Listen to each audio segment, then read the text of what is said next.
O que é o inconsciente? Essa pergunta, ela está sempre associada ao interesse que nós podemos ter pela psicanálise.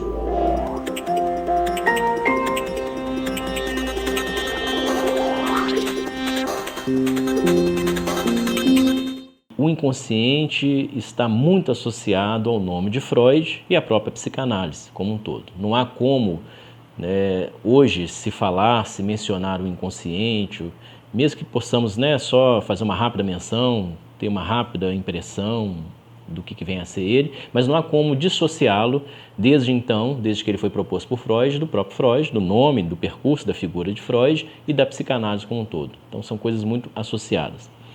Freud nos apresenta o inconsciente a partir de várias situações, mas eu gostaria aqui de destacar uma situação, uma circunstância que é muito interessante. Quando Freud, por exemplo, vai nos apresentar o inconsciente a partir dos atos falhos. O que são atos falhos?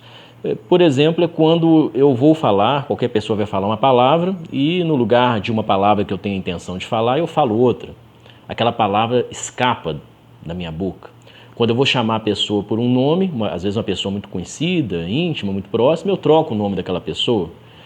Quando eu guardo, por exemplo, as minhas chaves num lugar até então muito habitual e quando eu vou lá procurar por elas, as minhas chaves não estão lá, por exemplo, e aí eu me pergunto, onde eu pus essas chaves, né? Então, os atos falhos são esses tropeços, é aquilo que rompe em mim e traz para mim uma surpresa.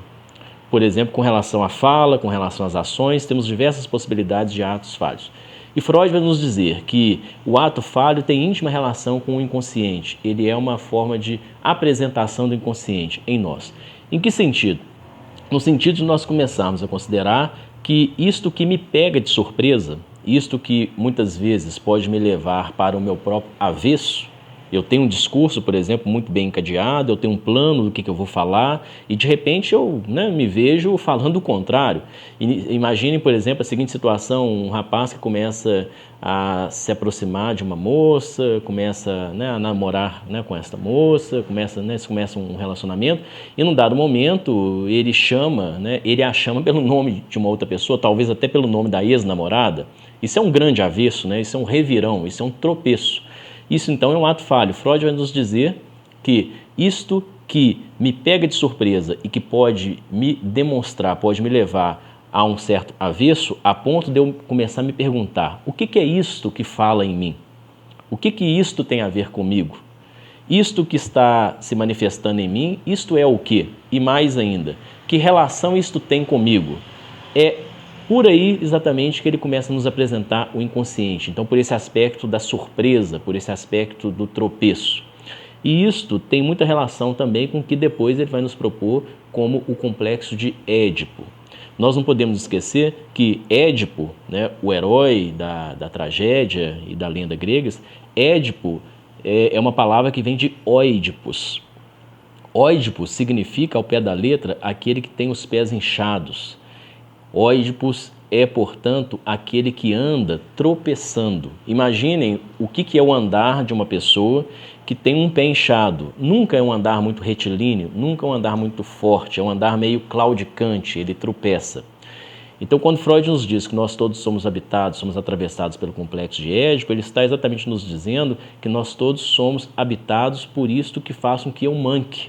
Manque no duplo sentido, eu manco porque eu não ando muito bem, eu ando torto, e também no sentido da mancada, como por exemplo de um ato falho. Inconsciente é exatamente isto que me atravessa, que mostra uma certa estranheza em mim mesmo, sobretudo ali onde eu achava que era tudo muito conhecido, muito assegurado. Então, nesse sentido, inconsciente é um estranho que habita os espaços mais familiares em relação a mim. Isso que é inconsciente, o estranho que não é o estranho longínquo, não é o estranho do lado de fora, não é aquele estranho que eu aponto e acho que estou separado dele, livre dele. Muito pelo contrário, inconsciente é o estranho que me habita.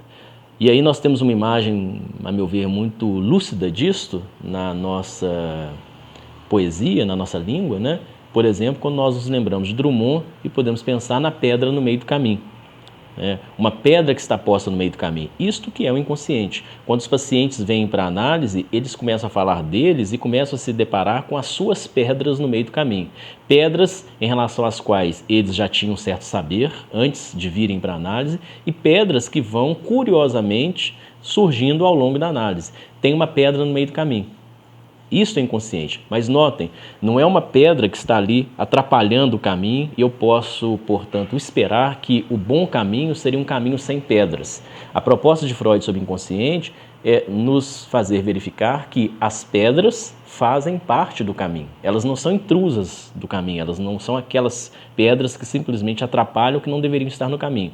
A grande questão é, para cada um de nós, como prosseguir, como caminhar, considerando-se que existem pedras no caminho e não esperando não tendo expectativa talvez muito idealizada de que a minha vida, minhas escolhas, minhas trajetórias pudessem funcionar como caminhos isentos de pedras, isentos de tropeços. Muito pelo contrário, o inconsciente é aquilo que está em mim e ele não se esgota. Então é uma pedra que sempre estará ali. Eu tenho então que aprender, de certa forma, a lidar com essa pedra, saborear essa pedra, extrair consequências importantes para mim das pedras que fazem parte do meu caminho.